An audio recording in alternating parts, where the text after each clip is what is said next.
तैयार हो रक्षाबंधन पाठ पढ़ने के लिए? अच्छा बताओ, रक्षाबंधन कब मनाया जाता है? बताओ। श्रावण के महीने में पूर्णिमा के दिन। अच्छा ये बताओ, ये तो पता है कि सावन के महीने में पूर्णिमा के दिन रक्षाबंधन मनाया जाता है, लेकिन सावन के महीने में पूर्णिमा के दिन ही क्यों मनाया जाता है, ये पता है? नहीं। जानना चाहोगे? हाँ। चलो इसको जानने के लिए हम लोग भगवान विष्णु और वामन अवतार की कहानी सुने हो? तो भगवान विष्णु जब वामन का अवतार ग्रहण किए थे तो महाराजा बाली से 3 पग भूमि मांगे थे, कहानी सुने हो? नहीं। तो चलो इसी कहानी में हम लोग जानेंगे कि रक्षाबंधन का त्योहार सावन महीने के पूर्णिमा को ही क्यों मनाया जाता था। एक समय की बात है कि महाराजा बाली थे। कहा जाता था कि जो व्यक्ति 100 अश्वमेध यज्ञ विघ्न रहित, मतलब बिना किसी बाधा के पूरा कर लेता है, वो इंद्रलोक का अधिकारी हो जाता है। तो महाराजा बाली जो थे वो 99 अश्वमेध यज्ञ किए थे। अब बिना किसी बाधा के उनका 99 अश्वमेध पूरा हो गया था। अब 100वां की करने की तैयारी कर रहे थे। तो जब महाराजा इंद्र को पता चला कि बाली जो है वो 100 अश्वमेध यज्ञ करा लेगा तो वो स्वर्ग में आ जाएगा, हमारे इंद्रासन को हिला देगा, तो वो गए क्षीर सागर में भगवान विष्णु के पास। उनसे बोले कि प्रभु हमारी सहायता करिए, बाली तो हमारे सिंहासन की तरफ आकर आए हुए हैं। तो वो बोले कि अच्छा क्या हुआ, वो बता दिए उनको। तो बोले अच्छा, तो उनको उपाय बताया विष्णु भगवान आए, कहे कि अच्छा इंद्र जी आप जाइए, आप चिंता मत करिए, मैं इसको देखता हूँ। तो भगवान विष्णु जो है वो वामन का होता है। वामन समझ रहे हो? बौना, बौने जानते हो ना, छोटे छोटे कद वाले। वामन के अवतार में ब्राह्मण का रूप धारण करके महाराजा बाली के दरबार में आए। और महाराजा बाली के दरबार में किस चीज की तैयारी चल रही थी? यज्ञ की। सभी तैयारी चल रही थी यज्ञ की। तो राक्षसों के एक गुरु थे शुक्लाचार्य, शायद तुम लोग नाम सुने होंगे। जब शुक्लाचार्य को पता चला कि विष्णु भगवान वामन के अवतार में आए हैं भिक्षा लेने, तो उसको मना किए बाली को, क्या कि तुम उनको उस जो बौने से पंडित जी आए हैं उनको तुम वो मत वचन मत देना कि मैं आपको ये दे दूंगा। लेकिन बाली तो कहे कि अरे हमारे दरबार से कैसे कोई खाली जा सकता है। तो ये होता है ना कि हम कोई व्रत करते हैं, कोई संकल्प लेते हैं तो हाथ में पानी जरूर लेते हैं। तो बाली वो कमंडल लेने अपने घर में अंदर आया, तभी उसको शुक्लाचार्य जी समझाए, उसके गुरु थे, लेकिन वो नहीं माना। तो शुक्लाचार्य जी क्या किए कि उस कमंडल में बैठ गए। पानी था, उस कमंडल में अपना रूप बदल के बैठ गए। तो जब वो बाहर गया तो जो ब्राह्मण देवता थे उनको अपना कमंडल पकड़ा दिया। तो वो सोचे कि मैं इसके हाथ में ऐसे पानी रख के इसको शपथ दिलाऊं, संकल्प करवाऊं कि हाँ मैं आपको 3 भूमि दान में दूंगा। तो जब पानी गिरा रहे हैं तो वहां तो शुक्लाचार्य जी बैठे, पानी गिर ही नहीं रहा है। तो कुसा जानते हो? कुसा जिससे कथरा उठा में अंगूठी बना के पढ़ा। तो इंद्र वो जो ब्राह्मण देवता थे वो क्या कि उसी कुसा को ऐसे डाल दिए इसमें कमंडल का जो टोटी होता है उसमें। तो शुक्लाचार्य जी की एक आंख फूट गई, नोक से एक आंख फूट गई। तो वो निकल के चले आए, तो उनके हाथ में जल मिला, वो मतलब उस रूप में से वहां से हट गए। भगवान जी उनके जो ब्राह्मण जी थे उनके हाथ में जल लिए और शपथ ले लिए। वो संकल्प ले लिए कि मैं आपको 3 कहे कि मुझे कुछ नहीं चाहिए, बस 3 पग भूमि चाहिए। क्या चाहिए? 3 पग भूमि।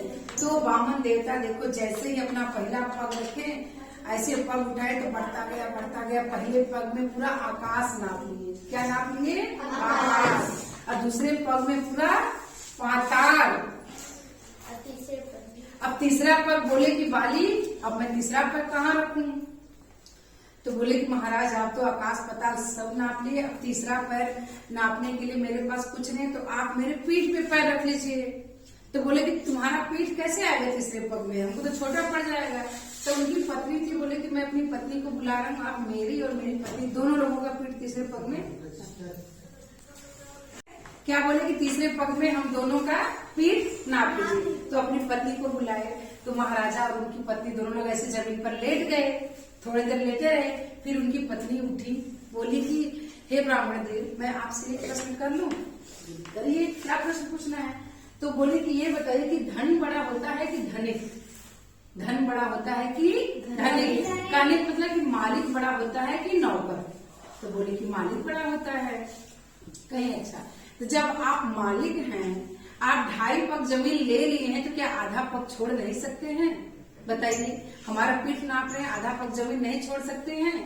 तब वो जो ब्राह्मण था, वामन देव थे, वो चतुर्भुज विशाल विष्णु भगवान का रूप ले लिए और बोले कि हे महाराजा बलि और रानी, आप दोनों मुझसे वरदान मांग लीजिए। तो विष्णु भगवान इनके पास जाते महाराजा से कि महाराजा से वरदान मांग लीजिए। तो वो कहते रानी आप वरदान मांग लीजिए। फिर महारानी के पास आते कि महारानी जी वरदान मांग लीजिए, तो वो महाराज के पास देते। ऐसे ही विष्णु भगवान इधर उधर घूम रहे थे। बोले महाराजा बाली बोले कि हे रानी महारानी आप वरदान मांग लीजिए ना, क्यों भगवान को परेशान कर रही हैं? तो कहे कि ये बताइए कि जो खुद भिख मंगा हो उससे मैं क्या मांगू? अर्थात ये तो बामन का रूप धर के आए थे, हमसे इन्होंने अपना सब कुछ ले लिया, हमारा आकाश पताल सब नाप लिया, हमारे लिए कुछ नहीं बचा है, तो अब मैं इनसे क्या मांगू? तब भी विष्णु भगवान इससे बड़े खुश हुए, बोले कि चलिए मैं आप लोग को पाताल लोक दे देता हूँ। क्या देता हूँ? पाताल लोक।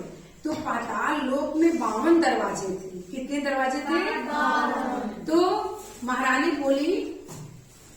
बोली विंध्यावली उनका नाम था, वो बोली कि महाराज अब मैं चाहता हूँ, हे ब्राह्मण देव, अब मैं चाहती हूँ कि मैं जिधर भी नजर घुमाऊं आप मेरे नजर के सामने रहें। तो भगवान बोले कि क्या आप मुझे अपना चौकीदार बनाना चाहती हैं? तो बोले कि अब आप जो भी समझिए, लेकिन हम ये चाह रहे हैं कि हम जिधर भी नजर घुमाएं आप मुझे उधर नजर आए।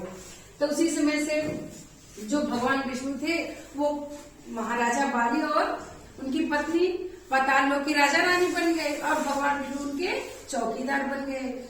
अपना ऐसे ही उनका द्वारपाल के रूप में रक्षा कर रहे हैं, अपने क्षीर सागर में जा ही नहीं रहे। वहां माता लक्ष्मी एकदम परेशान, बहुत दिन हो गया उनके पति वापस क्षीर सागर में भगवान विष्णु नहीं गए। तो माता जी परेशान हो गई लक्ष्मी माँ की, क्यों नहीं आ रही, क्यों नहीं आ रही। जब उनको पता चला तो वो भी एक मतलब साधारण ब्राह्मण की पत्नी, एक साधारण स्त्री तो थी ही, मतलब लक्ष्मी देवी थी, तो एक साधारण स्त्री का रूप धर के बाली के दरवाजे पर आई। बोली कौन है भाई, दरवाजा खोलिए, खटखट की। दरवाजा खोला, बोला आप कौन? तो कही कि मैं महाराजा बाली से मिलना चाहती हूँ। तो ठीक है, बाली जी आए बोले, तो बोली कि मैं आपको रक्षा बंधन बांधना चाहती हूँ। मैं आपको पहले रक्षा बंधन को रखा कहा जाता था। क्या कहा जाता था? रखा, बड़ा सा होता था, अब तो इतना छोटा छोटा धागे का रूप आ गया। तो बोली कि मैं आपको ये रखा बांधना चाहता हूँ। तो बाली को तो कोई बहन थी ही नहीं, वो बड़े खुश हो गए कि चलो मुझे कोई बहन मिली। तो हाँ बांध दीजिए, मैं बड़ा खुश हो जाऊंगा। वो बांध दी। तो बोले कि भाई आप मुझे, महाराजा बाली बोले कि आप मुझे राखी बांधनी है तो कुछ मांग लीजिए। हर भाई अपने बहन को कुछ ना कुछ देता है ना, देते हो नहीं तुम लोग? हाँ। तो महाराजा बाली भी बोले, अब तो रानी लक्ष्मीबाई जो लक्ष्मी जी थी उनको मौका मिल गया देवी को। वो बोली कि आपका जो चौकीदार है वो मुझे दे दीजिए। और भगवान विष्णु का ऐसे हाथ पकड़ के ले आए। तो महाराजा बाली अपने बात में तो फंस गए थे भाई, वो वचन दे दिए थे। तो उसी दिन से रक्षाबंधन का त्योहार मनाया जाता है। और जो देवी लक्ष्मी अपने बुद्धि से अपने पति विष्णु जी को वहां से ले गए। तो पता चला रक्षाबंधन बांधा था जिस दिन, उस दिन सावन महीने का पूर्णिमा का दिन था। इसीलिए सावन महीने की पूर्णिमा के दिन रक्षाबंधन का त्योहार मनाया जाता है।